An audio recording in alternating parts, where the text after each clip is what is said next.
Hello there, Pursuing Freedom friends. Thanks for being with us today. I've got a great interview in store for you today with my friend Tim Bock, and he's with Renovation Cells, which is based out of the Denver metro area in Colorado, but Renovation Cells is actually all over the country. And what we're going to do today is have a little bit of a different conversation, something that's going to leave you hopefully inspired to, as I like to say, think beyond the transaction. And if you've read my book or if you've been listening to the podcast for a while, or maybe if you're just brand new here today, I'll just make sure that you know that my mission has always been to be a resource above and beyond what I get paid to do, which is a concept I learned from the amazing book, The Go-Giver, which if you haven't read it, you have to read it. It's a life-changing book. And it's the book that helped me develop a strategy way back in 2011, after 4 years of fumbling my way through, of feeling awkward and feeling salesy, but desperate for money and needing business and trying to follow the plans that are out there and just feeling like an alien in the business. I finally developed a strategy where I came to understand that my clients only need my services once every couple of years. So if you're a real estate professional, then unless you solely serve real estate investors, that's likely the case for you. And so when the transaction closes and the money's in the bank, all of a sudden you find yourself wondering, how do I be of value to this person? How do I stay in touch? Because they don't really care about what I do for a living. And you're right. And so I went on a mission to build a tribe of trusted local service providers and learned that by promoting the services of others and being a resource above and beyond what I get paid to do, I found myself visible, engaged, authentic, energized, coming from a place of contribution, and the business started to soar as a byproduct. And so with this podcast and with my coaching programs, I'm always encouraging the listeners, the students, et cetera, to find a way to be a resource above and beyond what you get paid to do, which is close on that transaction. And so Tim comes with a very similar philosophy, that go-giver mindset. And what he specializes in is pre-sale renovations to help agents support their clients in getting that top dollar and getting those homes off the market that have been sitting. So we're going to do a little bit of a deep dive of what that looks like. But more than anything, I want you to listen to his philosophy around business and how he shows up as a resource and how it can be something we all learn, and then how it can actually lend to helping you in your business to be more successful in the sales process while also being that resource above and beyond whatever your job title is. So I'm rambling. So with no further ado, Tim, I'd love to welcome you to the show. Thank you so much for being here today. Thank you so much, Aaron. It's a pleasure to be here. Well, I love that you reached out to me and somehow we found each other, because I love your approach to business. I love the strategy that you guys help agents deploy for your clients. And I think even lenders that are listening or any other industries are going to have a lot to learn from the way that you go about doing things here. So give us a little backstory and kind of how you got to where you are today and your journey and in your approach to supporting the real estate industry with your business. Well, I'm happy to do so, but I want to reemphasize what you were saying about your methodology, about how you can be an asset to your customers, to your people, to anybody around you, because anybody could be a potential customer at some point. And it's not just about making money today, it's about connecting people with other people, so that way we all can make life just a little bit easier. And I think that's why I gravitated to communicating with you about this, because I mean, the amount of people that I help out versus the amount of projects I actually have is probably more of like a 1 out of 10. Because, some people just need to have a house painted versus needing a full kitchen redone. And me being able to help other realtors in that way helps them help their customers, which then down the way helps their customers even more and helps connect people. So just really want to say it like that. So myself, I'm Tim Bock. I live in Golden, Colorado. I own Renovation Cells, Denver West. We're actually a franchise. There's 40 some of us around the country, and we all follow the same sort of methodology where it starts with pre-sale renovations. And in today's market, we've really seen that that the home buyers really want a move-in ready home. That comes from both interest rates being at where they are. I think it also comes with HGTV and Instagram and seeing beautiful homes, and that just has become the entry level. Like there was a day in the 90s where Formica countertops were kind of cool and people loved them. but now everybody wants quartz, and that's actually more of an upgrade. And so when people walk into a house, they want a move-in ready house. And so my job really is about working with the agent who's has the listing, and having a conversation with the home seller about what objections that we might want to look at removing. I kind of make the joke that when you're buying a home, it's dating. And that first time you walk into a house, you're like, hey, this is kind of cool. Like, it's quick coffees, 15 minutes. And then you walk out and you're like, that was that one thing, that red wall or that carpet or something like that, that just sticks in the back of your mind. You're like, I don't know if I really want to go on a second date with that person. And so we want to make it so that people are both falling in love with photos online, and also when they finally see the house, that they get super excited about the house and they're wanting to put an offer in. Hopefully we have several people that are feeling the same way and create a little bit of competition. So we have a whole process that we do to work through that process. Okay, I love this. I mean, it's pretty straightforward, right? An agent meets with a seller and sees that obviously if this house was updated, it would sell for a higher price. And then immediately the first yeah, but comes to mind, which is yeah, but the seller doesn't have any money. They can't afford that right now. If they could afford it, they would have already done it. So what does it look like to be a resource to folks that don't have it in the budget right now? There's a kind of two steps. I would say there actually a step that happens before that. First of all, an agent typically is like, hey, like this kitchen's outdated or this carpet or whatever they start analyzing. They bring us in. And so we have a very data focused conversation. Typically, when I enter a house, the first thing I say to the homeowner is like, do you mind if I'm candid with you about this? Because they've put emotion into the house. They love what they've done. They might actually love their honey oak cabinets. And so we need to peel the onion back to make it more of a conversation about business. This is a business decision. This isn't an emotional decision anymore. And like, I can come in and play bad cop if need be. And we first of all have a conversation around the cost, because before they start figuring out how to pay for it, we need to understand whether or not it makes sense to actually make updates. We actually talk people out of doing updates quite often, because we'll look at what the comps say. We'll have the agent we're working with pull comps on what the house is worth today. And then we'll look at like, all right, so in this neighborhood, if this house was totally done up, top to bottom, what would the comps look like then? Because typically a house that is totally done up will sell for more, and it also will sit on the market for a lot less time. And that becomes our budget. From that, as you were asking, we actually do offer financing. We have a partnership with a bank that we put together call it a loan that actually is 6 months, no interest, no payments. And that timer of 6 months starts at the completion of construction. So theoretically, we're going to come in, we're going to do what we do, whatever you agree on, and then that clock starts ticking at the end of the construction, and then hopefully most likely the house will sell after 6 months, before the 6 month clock is up. So the proceeds from the sale of the home should just pay it off. Awesome. And then what does the timeline look like? Because I think a lot of people also have reservations about any kind of remodels because, they hear the horror stories that last forever. Oh, It's yeah. over budget, it's over timeline. I mean, the horror stories are true, and the scope creep is a real thing. So our business is based around doing cosmetic updates. We're not going to come in and talk about moving a bathroom around or adding square footage, or doing structural work. We're looking at doing stuff where like replacing cabinets and countertops, redoing the tile in a bathroom. And a typical job for us actually falls within 3 to 4 weeks of construction time. The reason we can do that is that we build our process around doing stuff quickly.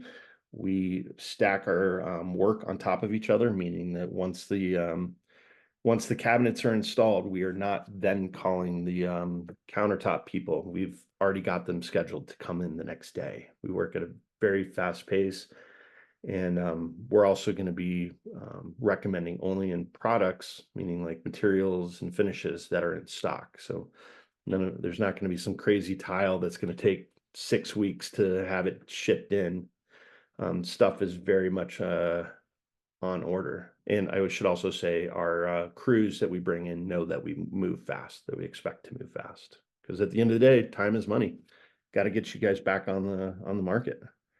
Well, I love it. I mean, I like this because it feels like a one-stop shop kind of idea or, service. And that's not how it's felt in my own personal experience of doing either updates on a new property. Maybe I buy a short-term rental and it's ugly and we need to do the updates to get it rented and on the market, or maybe we want to, have a flip, or we want to sell a property that we own, and then all of a sudden we're trying to scrounge together the contractors and they're all coming piecemeal and all these different things. So I love that you have this packaged approach to this process, and it feels really, I mean, important and value adding. And I guess one of my questions is, if folks don't know that you exist, which I think it's really important that you're doing a podcast like this and you're out there, getting found, but if folks don't know you exist and then they find out later, have you ever had the experience of the house went on the market, the sellers didn't have the budget to do anything or didn't have the desire, they really wanted to sell it as is, as it is,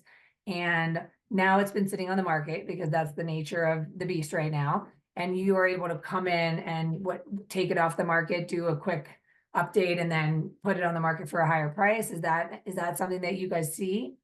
It definitely is. It's not the ideal project, because typically when you're looking at the ROI of what is the home worth today, what is the home worth tomorrow, while it is a tougher conversation to sell into a homeowner who's like, well, like I don't really believe in like us doing this, even though the numbers are saying it and you've done this hundreds of times.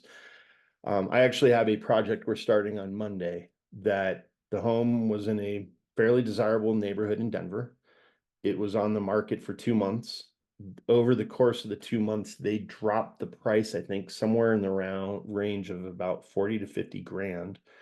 They got under contract, and then the contract fell through. And the hard piece here is like, all right, well, like you actually have a definitive metric of what the house might be worth with because we're going to replace the whole kitchen in this place. The whole house is beautiful except for the kitchen. And we're going to go through and we're just going to pull out the cabinets and we're going to put in some brand new quality cabinets that are shaker style. We're going to put in a nice new countertop, new appliances, and really make the rest of the house come together. Well, there's other things we're doing too.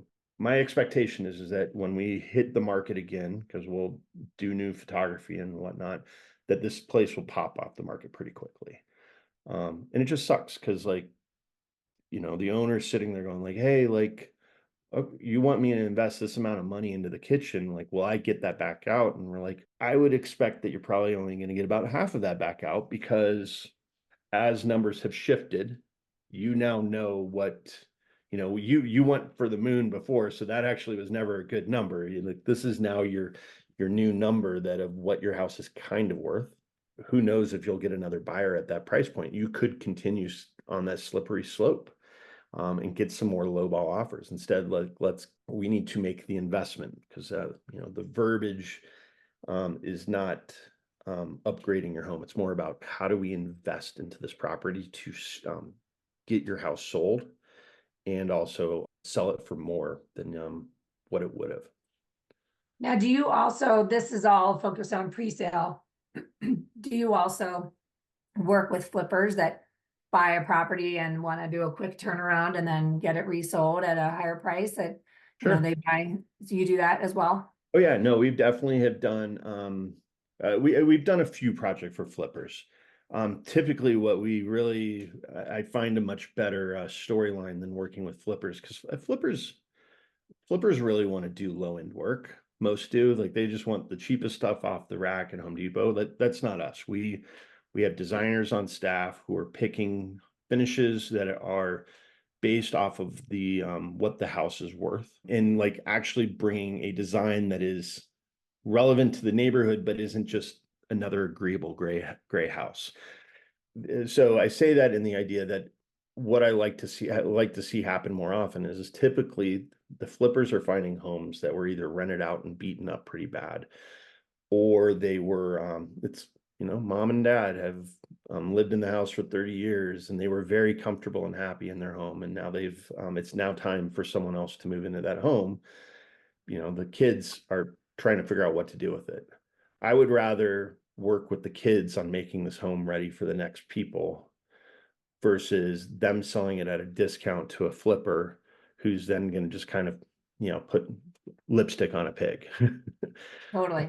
And make it so that the family who own the house actually gets some of the income out of it, versus all the income going directly to the flipper. Awesome. And so in terms of, so you're here in Colorado and there's people listening that might find interest in connecting with you and utilizing the services here locally, but you mentioned that the company Renovation Sells is all over the country. And so one of my questions is this sort of the mission statement of the company, and that speed is of the essence and quality is of the essence? And so that's sort of the brand that people can expect, whether they're working with you or somebody in a different state?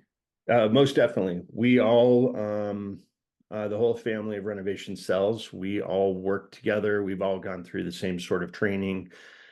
We actually share a lot of the same designers. The business is based out of Chicago, and my designer, Anna, who we love here in Colorado, she helps some of the other franchises in other cities too. And we have a team of designers who are dedicated to different owners based off of the different areas. But I always think it's great because like there's a level of quality that is expected across the whole entire network. But also a lot of times designers are kind of known for their style of design. And our designers really are more in the idea of like they're seeing design trends in different cities. And while we would probably never do some of the design work that you'd see in, say, Dallas, Anna is seeing what is happening all over the place and able to bring trends that are happening to some of the homes that we are doing. I would also say like some of the designs that she brings for a Highlands Ranch area, which is a suburb of Denver, she would probably not recommend for an apartment or a condo in downtown Denver. Just people are looking for different things in those different places, and we design for that type of stuff. So I love it. So as somebody who is considering a full remodel of the main level of my home, I'm curious too, Renovation Sells sounds like it's got a really well-oiled machine and dialed in system for helping agents and homeowners get those houses sold. What about somebody who just wants this amazing one-stop shop service? Because I'm overwhelmed by the design and then I'm overwhelmed by sourcing the contractors. Do you also serve a traditional homeowner that just wants to do that remodel for their home, or are you pretty niched? so our main focus, speaking for the entire network, our main focus is pre-sale.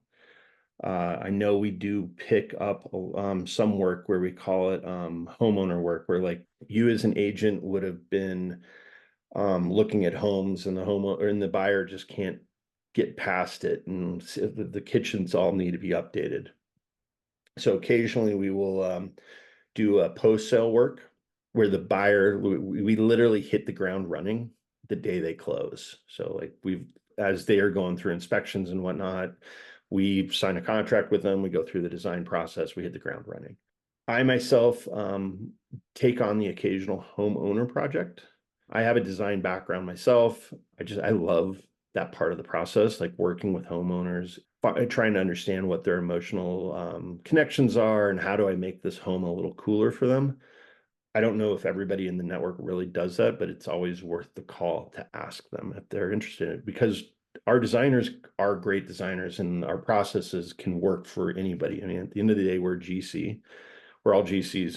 We know how to run a project, and I find that the expectation through our network is that our communication is pretty solid. And I say that in the idea that I think it's one of the two main things that a general contractor fails at is communication and candidness, and also project management. And we all come from different walks of life that bring strengths like that. And I think communication is something that we all just really believe in. So I think coming back to your question though, I think if you visit renovationcells.com, it's easy to find out which cities we're in. If you have a house that you're looking at listing, you can just put a zip code in and see who the owner is. Give them a call, have a conversation with them. We all love talking about our business. We're all locally owned. This is also a nice thing. You're not working with a national corporation or something that just has a project manager that might be local. Like I'm going to be within, when you call, I should be coming out and meeting with you in 48 hours. And typically we turn around our proposals within 48 hours. Cause at the end of the day, you're moving, you want to get this house listed and sold.